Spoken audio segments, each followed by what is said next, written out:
Thank you for all the participants who want to hear Yen talk about the battery report. My name is Priyal Vatkama and I'm from the Battery Associates team. I'll be facilitating the session today where I have Yen as the speaker with me. So I'll just quickly introduce him and hand over the floor to him. Yen is the executive director at the Volta Foundation with over 10 years of experience working with battery systems at MIT, Apple, and other leading startups in Silicon Valley. The Volta Foundation is a non-profit organization dedicated to advancing the battery ecosystem globally, a collective of 20,000 battery professionals representing 4,000 organizations. The foundation produces monthly events such as battery brunch, publications, industry reports, and also open communication channels to promote a vibrant battery ecosystem. So we are extremely honored to have him as a speaker today and to share his expertise. So thank you once again for joining in, and the floor is all yours now. So Yeah, you thank can you. begin your presentation. Thank Thank you, you. Priyal. And thanks everyone for joining this session. It's always nice to come to events like these and speak with really a cross section of the battery ecosystem. I'm looking through the list here. I see people from academia, industry, finance. So hopefully there's something in this session for everybody. So let me share my screen and we'll go from there. Okay, so today's session is the battery report, a comprehensive overview of the battery landscape. Hopefully many of you have already been familiar with the report that we publish every year called the battery report. It's a 130-page deep dive into every aspect about the battery ecosystem. So today, the agenda, I'd like to take a little bit of time to introduce the Volta Foundation, which is the organization that I lead, and that is also one of the main partners in producing the battery report. So the battery report is quite unique in the way that it's produced and the kind of the overall philosophy of it. So I'd like to take also a little bit of time to explain how the battery report come into existence, what are the goals for the report, and so on. Just give a mental model of how to think about the report. And then, of course, you all come here to talk about a deep dive into the content of the report. So we'll spend the majority of today's time diving into just a subset of the report's content that we published last year. Keep in mind, it's a 130-page deep dive report, so we won't cover everything. I've picked out just 25 slides since there's 25 minutes. So hopefully, fingers crossed, we'll be able to respect everybody's time and on time. And at the very end, last but not least, I want to just forecast this call to action for folks to join us.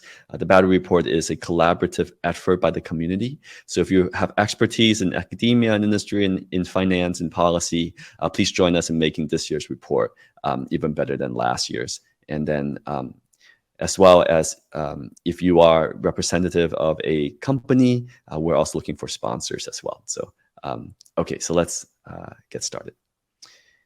All right, introduction to the Volta Foundation.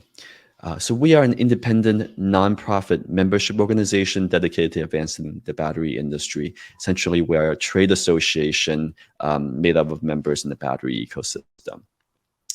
The 4 themes that we focus on, just quickly going over them. Bridging silos. So when we think about the battery ecosystem, we're thinking about industry, academia, finance, and policy. So Volta Foundation consider ourselves as building the platform to bring people together across different silos to stimulate collaboration and conversation. Number 2 is developing leaders. The battery industry today has a big problem of a talent shortage. So we think a lot about how do we help people transition from other industries into the battery industry? How do we nurture and cultivate the next generation of leaders so that the industry will have the talent that it needs as it grows in the future? And number 3 is democratizing access. I think this is the most relevant aspect of our theme to today's session. As a nonprofit, we're a bit unique. Everything we do, our events, our publications, and so on, are free and open access to the public. So there's never any registration fee to join our events, and we don't put our reports behind paywalls. So as much as possible, we want to democratize access to information and to networking opportunities. So I'm glad that you're all here. I'm learning about the resources that we provide for you. And number 4 is advocacy. As a trade association, we think about advocacy in terms of culture, so making sure the industry is a nice place to work for everybody, and then also in terms of policy. So when rules and funding is being decided, we want to make sure that we're at the table advocating for our member companies. So just a quick introduction about the Volta Foundation. Today, we're 30,000 individuals globally from 5,000 different organizations. And like I mentioned, today we make impact by hosting events and publications. We have a team of about 20 folks behind the Volta Foundation, just working on different projects. So most of these folks are part-time volunteers. So nights and weekends, they contribute their expertise and energy to realizing the many projects that we have. And like I mentioned, we are supported by our member company. So this is a subset of the members and partners that we have today. There we go. So the Volta Foundation hosts a relatively large number of events and publications. So we started out in 2019 with an event called the Battery Brunch. It's really blossomed into a monthly conference of battery professionals. About 500 to 1,000 professionals attend this battery conference every month. And Battery Brunch is US-centric. I think looking at the list of attendees, I think many of you have been to Battery Brunch already, so won't spend too much time talking about that. We've expanded to Europe as well with an event called Battery Pub, friendlier to our European audience. We've expanded also to China with an event in Chinese called the Battery Roundtable. We also have an event planned in India as well. So those are our events. Those are virtual. We also have in-person events. Whenever we go to trade shows, we host Volta Foundation happy hours, as well as more specific sort of regional events. So for example, in October, we have an event at the Exponent office in Menlo Park. That about summarizes our events. We have virtual ones and in-person. And then in terms of publications, we have a medium publication called Battery Bits, where we ask battery professionals to write about what they're doing day-to-day, kind of technical deep dives into the area of expertise that folks have. And then, of course, our crown jewel publication is a report called the Battery Report. This is an annual report that we write covering all aspects about the battery ecosystem. So I'm really proud to announce that this year we've reached 100,000 downloads of the report, making this, as far as I know, the most read report covering the battery industry. Slide magic there. Okay, so what is the Battery Report? So the Battery Report is unique in that it is free and open access to the public. We don't put this behind a paywall. If you're interested in downloading a copy, you can find one and download it without any cost. The way it's made is also special. It's a massively collaborative project by a community of experts to summarize the entire landscape of the battery industry, academia, policy, finance, and so on. So last year's report was produced by more than 40 different battery experts from 30 institutions. And like I mentioned, it's 100,000 downloads this year. The report has been translated to Chinese as well. So from what I hear, it's also very popular in China. One color I want to add to the downloads number is that this number is the number of people who have actively come to the site and downloaded the report. So it's not, and so this is a proactive number rather than a number of views that's passive. So a big thank you for all of our contributors and authors and advisors from last year. One more time, just to sort of foreshadow my ask, is that since this is a community collaborative project, we're looking for contributors to make this year's report. So please stay till the end. There will be a way for you to sign up to apply to be a contributor. So keep an eye out for that. Again, 100,000 downloads. Some color on the geographical distribution of our readership. US, UK, Germany are the highest number of our readers, followed by our friends in India, in China, and in Asia as well. From our website statistics, we can see that we have readers from more than 160 different countries and regions reading the report So we're really proud of the fact that this is accessible and available to not only folks that are typically able to afford this level of research, but also especially to people who might not typically have, the ability to access this level of research. So really proud of that. Okay, so let me take a drink of water before we go into the deep dive. Like I mentioned, it's 130 page of the original report. I picked out 25 pages just to highlight. Hopefully I do a good job summarizing what's in the report last year, and also hopefully give some color to, given hindsight of nine months later, and be able to put some of the content in perspective this year. Okay, so like I mentioned, the report, this is content that we generated January of this year. Also want to give a shout out to Intercalation Station, the team there. This is a joint effort by Volta Foundation and Intercalation. All right, section 1, industry. So in 2021, the industry's focus was really on lowering costs of the battery cells being produced, making transitions to either LFP, sodium ion, solid state, and so on. And 2021 also saw the tail end of a lot of the financial activities. So for example, the spec exits for early stage battery startups, OEMs announcing big investments into the future of electric vehicles, and so on. So every year we make a summary by quarter of big news items. So maybe take a trip down memory lane. 1 year ago in Q1, personally, I think the announcement from General Motors, sort of this saying that, by 2035, General Motors will be making only zero emissions vehicles, is a great sign that the traditional automotive industry is moving in that direction. Q2, probably one of the biggest announcements in Q2 was Northvolt's announcement, partnership with Volvo, and the production being planned for 2026, leading the European sort of battery manufacturing renaissance. Q3, General Motors in the news again, but this time not so great news. If you guys remember, this feels like a long time ago, but it really was only actually last year that General Motors had to recall the Bolt EV, which ended up costing about $1.8 or $2 billion for GM and its suppliers. Q4 saw the announcement from Mitrachem really entering the U.S. domestic manufacturing of LFP cathode business with a Series A raise. I think earlier this year they have a follow-on raise round as well. So this is kind of interesting to look at recent history to sort of see how everything leads into 2022.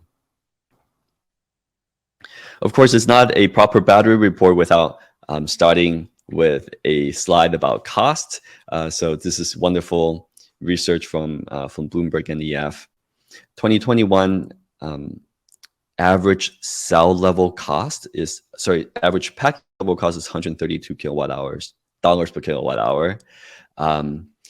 It's quite interesting, right? It sort of slightly eke out a 6% improvement from the year before in 2020.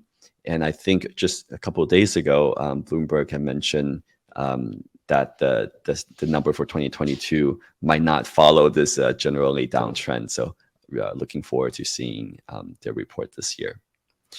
One thing that is good to point out that is not always thought about is that there are dramatic regional differences in battery pack level cost. So for example, China has levelized costs at 110-ish dollars per kilowatt hour, whereas the US and EU are 40 to 60% higher than those prices. So it's good to keep those in mind if you're a company based in the US, Europe, or China, that these prices are just average across the globe. So you really have to sort of keep that in mind as you are looking for sourcing. Another nuance about cost is that the general downtrend of battery cost improvements comes from two areas, right? There's the economy of scale. As the battery factories and supply chain scales, there will be improvements just due to economy of scale. But also it is return on investment from the R&D investments that the companies are making. So for traditional lithium-ion battery technologies, some organizations are projecting a cell level cost of about $60 to $70 by the end of this decade.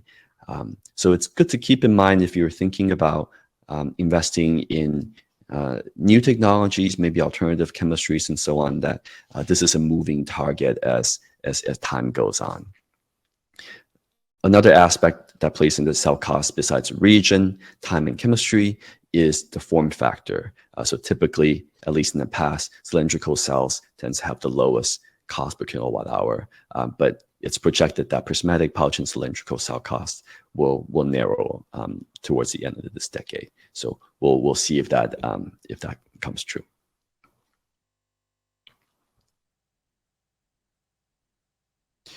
Another thing that's really valuable from sort of thinking on the big picture for the battery report is really mapping out the joint ventures and partnerships between the automakers, the cell suppliers, and the relationships between all of those. We've noticed that American, European, and Chinese and Asian OEMs have slightly different approaches to these kind of partnerships. So American OEMs, for example, are building relationships with Japanese and South Korean battery manufacturers. European OEMs, on the other hand, according to this graph, is cultivating more local battery supply chains. Whereas Chinese, Japanese, and Korean OEMs are partnering with local battery manufacturers, which makes sense. So keep in mind that this is a retrospective of the 2021 trends. I think in 2022, given the dramatic policy changes in the US, this trend might change. We'll see. Also, it's good to think about the OEMs with different types of roadmaps in terms of their strategies going into the future for manufacturing design and cell chemistry. So all of these OEMs have slightly different preferences. Again, these are constantly moving, and I think every year there are kind of new announcements and new approaches that as the industry finds the right model for innovation, into, I guess, the next century of automotive engineering. Switching gears, looking at international patent applications. Today, at least in the last couple of months, we're hearing a lot of conversation about moving manufacturing and R&D, kind of domestically into the US and in Europe. But looking at international patent applications, though, the top 5 companies that are filing patents are, I think, looking at this list one more time to make sure that I'm saying it correctly, are mainly, especially in batteries, are mainly in Asia.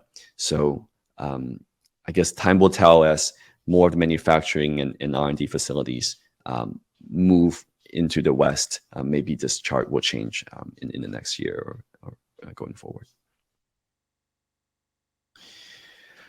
Another thing to pay attention to as a trend is IP lawsuits. So last year, SK and LG Chem had a very famous lawsuit that ended up settling.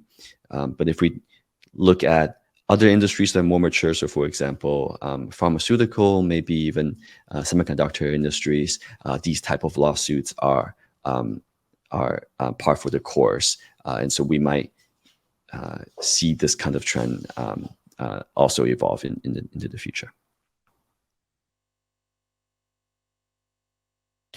Battery value chain, many areas for innovation, from raw material, cell component, battery data, which surprisingly is the highest growth segment of the battery value chain, and also sustainability from recycling, reuse, second life, and so on. So lots of really smart and innovative companies working in these areas. So I think if you're an investor, this is definitely a good time to pay attention.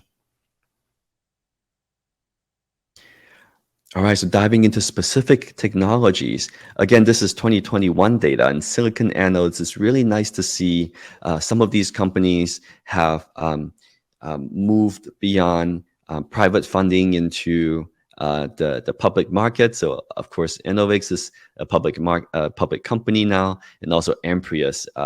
Really good to see. I think there might be some folks from Amprius in the audience today. So, congratulations for being listed in New York yesterday. So, maybe the day before. So yeah, congratulations to Amprius folks.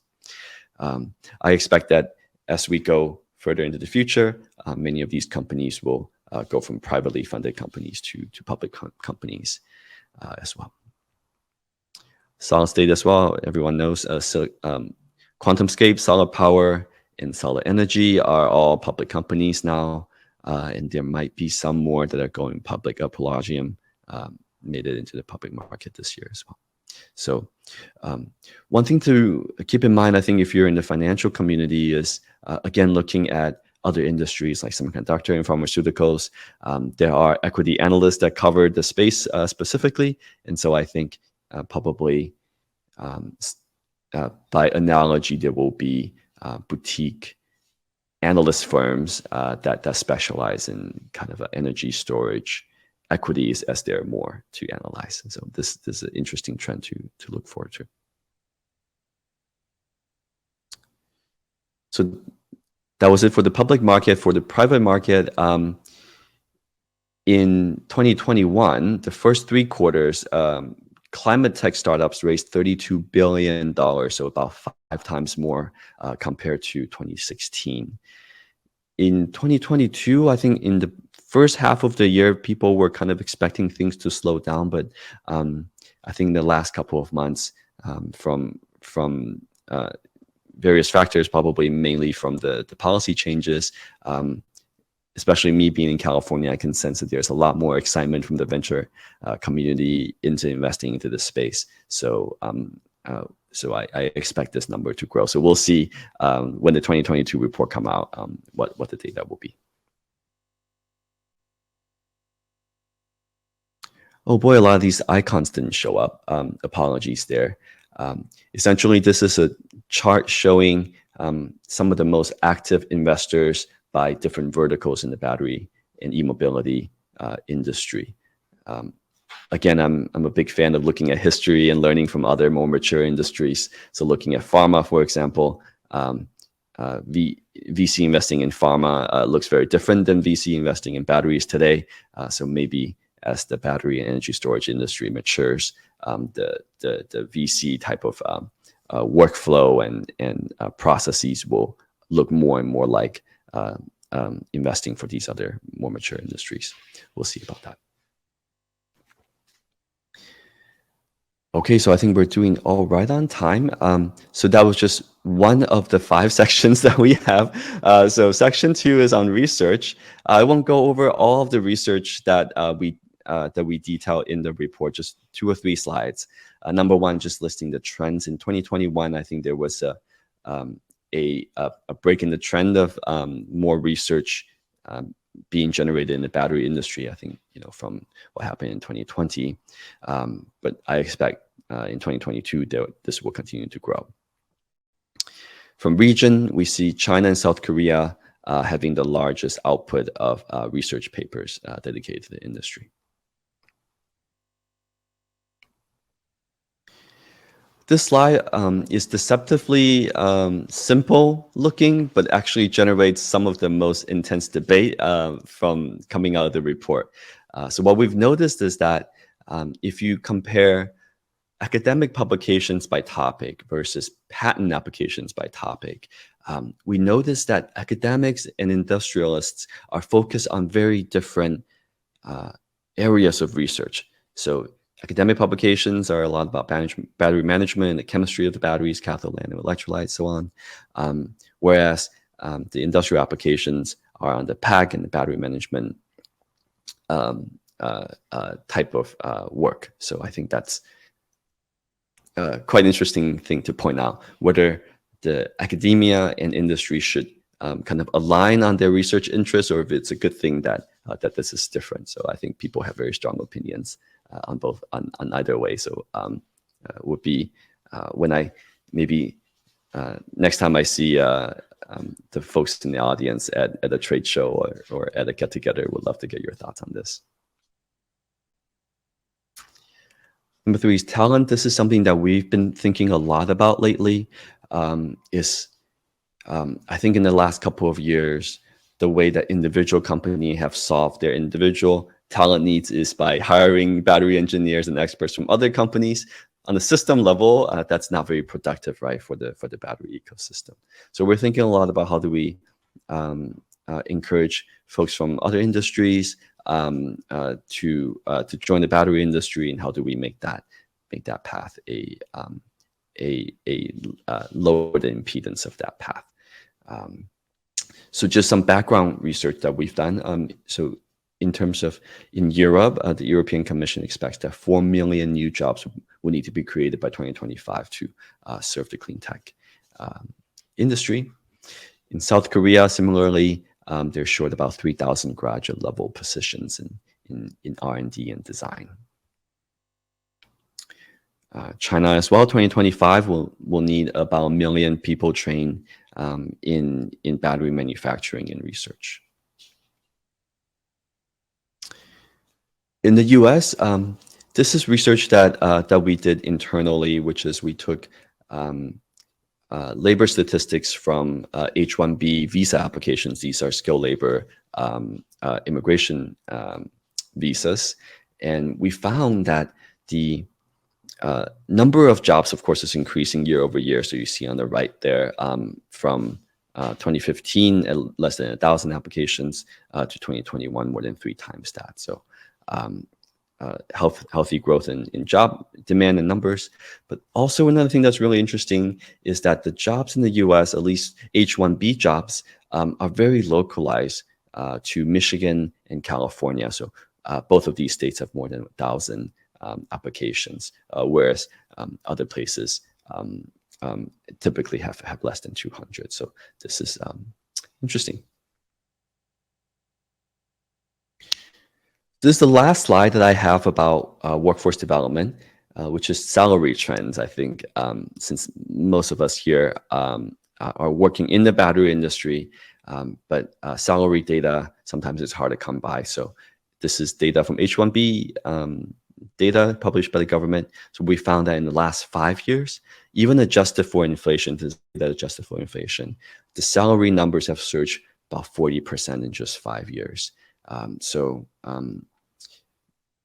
Also healthy debate about whether or not this is a good thing, but hopefully supply and demand play a role here. And of course, hopefully this will encourage more people to join the industry.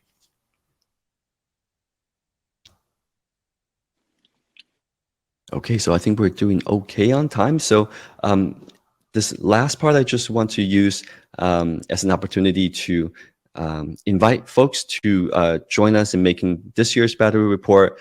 We have very ambitious plans for making this report even better than the year before. So if you're an individual, please take out your phone and scan the contributor QR code, and you can sign up to contribute to this year's report. We already have more than 40 different people sign up to be contributors.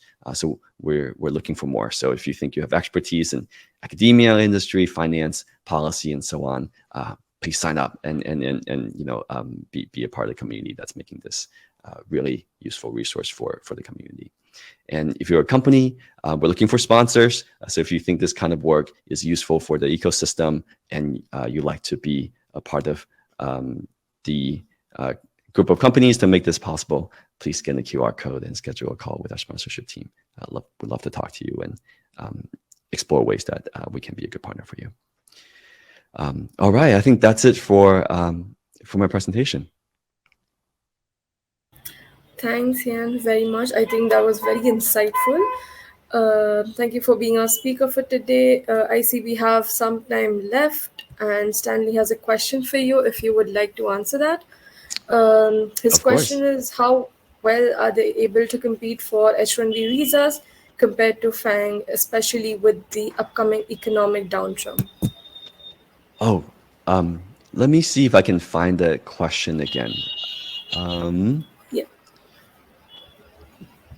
Maybe can you repeat that one more time, just so I, Yeah, sure, yeah. absolutely, no worries. Hmm. How well are they able to compete for H-1B visas compared to Mm. FANG, especially with the upcoming economic downturn? Oh, yeah, that's a good question. I don't have any expertise in the H-1B process. Um, So I don't know actually. One thing that's really difficult for battery. So in the U.S., a lot of the companies working in the battery industry are startup companies. I know that it's a pain point for them to navigate the process, right? Um, so yeah, sorry, I don't have very good insight, especially compared to FANG, big tech companies. I started my career working at Apple, and I know that they have teams of lawyers and good processes for getting the visa process too, and that's really nice of them. Hopefully, as battery companies have more money and kind of develop better processes, that they'll be better able to support their employees and in getting visa sponsorship. Then on our side as a trade association, of course, um, um, thinking just bigger picture, right? A lot of the expertise that we say we need in manufacturing and supply chain um, are are based in outside of the country, and so I think if we can think more creatively about how we can find ways to make it possible for people to come and work in just speaking as someone who's based in the U.S. to work in the U.S., I think that would be good for the ecosystem for sure. Yeah. Sorry, I don't. I know that's probably a very unsatisfying answer, but I think that betrays my lack of expertise about the H-1B process. No problem. Does anyone have any questions for Yen? We have a little bit time left. I have a question for the audience, actually. What Yeah. topics do you want to see covered this year? We cover industry, investments, academic research, um, policy, the talent landscape. We also have a prediction section that's quite fun. Last year we made 8 predictions, so by the end of the year we're going to score ourselves and see how well we did.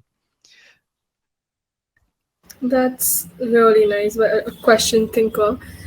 Chaitali wants to know how can you help us which country to select for career path in battery sector. Oh, can you say that one more time? Yes. Yeah, How can thank you. you help us which country to select for the career path in battery? Oh, so the question is, if you're a battery expert, which country should you work in? Is that the question? Yeah, I mean, like, which country would Ah, you select to advance your career in the battery? oh, that's really interesting. So Yeah, is it? I grew up in the United States, um, and I've worked both in Boston, in the San Francisco Bay Area, and I was also born in Taiwan, and I know for a fact that the cultures are very different in different locations. Um, and one thing I'll mention is that one of our member companies, Basque Volt, is starting battery manufacture in the Basque region in Spain, and and so of course they have also their own pitch for why you should go and work there. I think it's really dependent on your individual preference, right? So I think even in the U.S. Between Michigan and California, the cultures are very different. The salary ranges are different. So it's hard to answer without knowing kind of your specific kind of preferences and kind of utility function. But yeah, feel free to reach out to me. Happy to chat and help and give my insight. There are all kinds of Yeah. companies hiring now, so yeah, please feel free to reach out. I'm happy to help. Yeah. And as for your question, Marcel said he would like to know more about the thermal system solution in the market. That's an Mm, interesting topic for him. that's a I good think. point. Yeah, yeah, pack level and thermal. Yeah, this is good. Thank you. Thank you. Yeah. So, if there are not many questions from the audience, we can wrap up the session because we'll have the summaries and takeaways on the main stage regarding Battery Day 2022. Great. Um, would you like to give us more information about anything and or any takeaways from the session? Yeah, well, again, thank you everyone for coming to my session. Hopefully you have a better understanding about the Volta Foundation, the work that we do for the community, and the battery report in particular. My ask is if you have battery expertise, scan the QR code to become a contributor for this year's report. And if you are a company looking to reach 100,000 people working in the battery industry, please consider becoming a sponsor so that we can support this kind of work. Okay, perfect. So let's wrap up, guys. If there are no more questions, if there are any questions, I'll just stay up on the session, and feel free to reach out to us. Again, Yen, thank you very much. The session was quite insightful, and thank you for being our speaker. Thank you for all the participants for joining the session, and hope you're enjoying the battery day. So yeah, let's close, and thank you once again. If there are no more questions, we'll move on to the main stage for summary and takeaways for Battery Day 2022. So see you all there.